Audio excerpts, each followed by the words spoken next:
Go.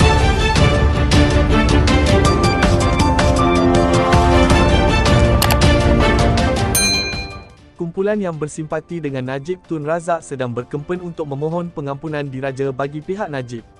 Kempen ini pastinya mengambil contoh yang berlaku ke atas Dr. Anwar Ibrahim pada 2018. Maka, tidak hairan mengapa kempen ini dimulakan dengan begitu pantas tidak sampai seminggu Najib dipenjarakan kerana sudah ada presiden atau duluan kes. Untuk menjual naratif ini, kumpulan Najib juga mengarang ayat dan surah yang muluk mengenai jasa Najib kepada negara seperti kejayaan projek ECRL, LRT, TRX termasuk BRIM dan Klinik 1 Malaysia. Tujuan utama semua surah ini ditulis adalah untuk menambah sokongan dan simpati rakyat ke atas Najib, bapa pencuri 1 Malaysia. Bagi rakan-rakan politik Najib, mereka berkumpul beramai-ramai di Dewan untuk menunjukkan kepada rakyat bahawa semua ahli-ahli UMNO masih menyokong dan setia di belakang Najib. Kisah-kisah sayu menjadi latar kempen membela si penyangga ini. Di satu kumpulan yang lain, para simpatisan Najib menyerang Tun M kerana masih meratip tentang Najib sebagai punca masalah negara. Penganalisis politik dan juga golongan agamawan yang pura-pura bersikap neutral turut digunakan untuk memurnikan Najib. Malah media-media sosial juga menjadi alat untuk menghentam Tun M dan Gerakan Tanah Air (GTA) sebagai tidak lagi relevan.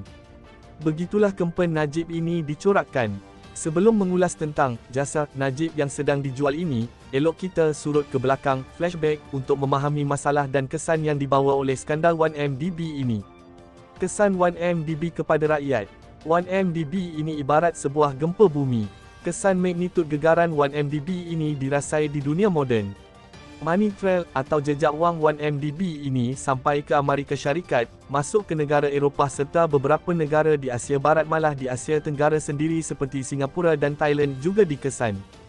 Mungkin, jika dinisbahkan gegaran gempa 1MDB dengan gegaran gempa bumi semula jadi, ia melebihi 7 skala Richter yang kesannya boleh menjadi tsunami yang besar. Gambaran gempa 1MDB ini cukup untuk menunjukkan betapa teruk dan buruknya skandal ini, tidak setara dengan jasa Najib yang sedang dijajah ini. Projek Mega Sakau. Projek Mega Najib seperti ECRL sebagai contoh, bukanlah suatu perkara yang begitu hebat, sebaliknya ia suatu projek Sakau yang bertopengkan pembangunan untuk rakyat. Ini terbukti apabila Najib mengumumkan projek Mega ini pada kos RM65.5 yang sebenarnya boleh dijimatkan kepada RM44. Dan ia terbukti ketika Tun Mahathir menjadi Perdana Menteri, beliau mengarahkan Tun Daim untuk berunding semula dan berhasil. Tetapi, setelah Bin Strukban merampas kerajaan, kos itu naik semula kepada RM50. Dan mereka berhujah, kos RM50 ini lebih murah daripada kos asal iaitu RM65.50.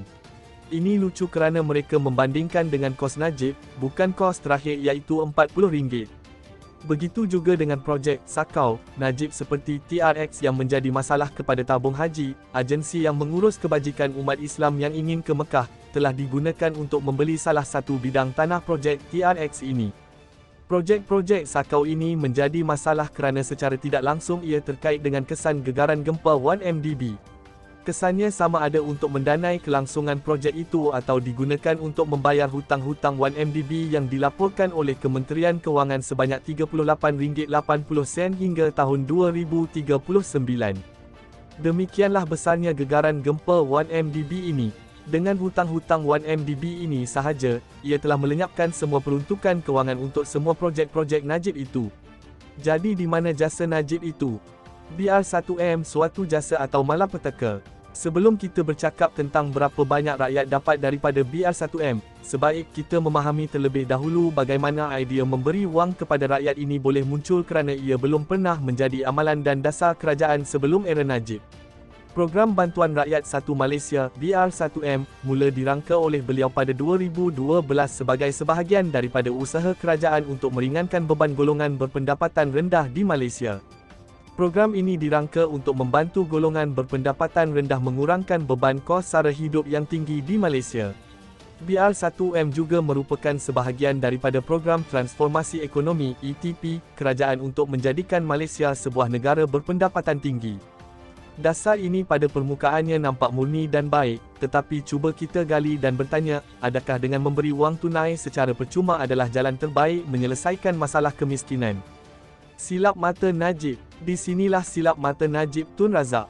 Dari segi ekosistem BR1M ini, ia tidak mapan atau sustainable kerana apabila sebuah kerajaan mengamalkan dasar memberi wang tunai secara percuma, setiap tahun kos ini akan meningkat sedangkan masalah utama rakyat bukan wang tunai tetapi isu yang lebih mendasar iaitu kemiskinan. Masalah kemiskinan ialah persoalan mengenai akses kepada peluang pekerjaan, kadar upah dan aktiviti perniagaan. Hal-hal inilah yang akan membantu orang miskin untuk keluar dari jerat kemiskinan. Selain daripada itu, apabila kita kaji masalah kemiskinan, ia juga berkait rapat dengan masalah sikap manusia, teknologi dan taraf pendidikan rakyat. Jika orang yang malas berusaha diberikan wang secara percuma setiap masa, adakah itu akan menyebabkan mereka menjadi rajin berusaha hingga dapat menyelesaikan masalah hidup mereka dalam tempoh jangka masa panjang? Tidak. Di sinilah kesilapan Najib apabila memilih jalan pintas untuk mengelak daripada menyelesaikan masalah kemiskinan, masalah sikap dan pendidikan rakyat dengan cara memberi wang tunai secara percuma. Ini jugalah yang membezakan usaha Najib dengan azam Tun M yang mahu rakyat rajin berusaha, mengambil peluang yang disediakan kerajaan, bersaing dengan berani dengan pelbagai bangsa, bukan menadah tangan mengharap wang diberi dari kerajaan tanpa apa-apa usaha. Jika kita semak, sehingga hari ini, adakah jumlah penerima BR1M semakin berkurangan? Tidak. Adakah jumlah peruntukan wang BR1M semakin berkurangan secara beransur-ansur? Juga tidak. Justeru persoalannya, berapa lama lagi kerajaan mampu menanggung kos menerusi dasar memberi wang tunai secara percuma ini? Semua persoalan ini akan dapat menjelaskan adakah benar Najib ini banyak jasanya kepada kita. Jangan kita lupa, di sinilah bermulanya idea cash is king. Untuk terus memberi wang kepada rakyat agar sokongan politik berkekalan, 1MDB muncul sebagai entiti bagi Najib mengumpul wang. Inilah dasar yang hari ini menjahanamkan negara. Justeru, gembar-gembor, jasa, Najib ini sebenarnya adalah malapetaka besar buat negara.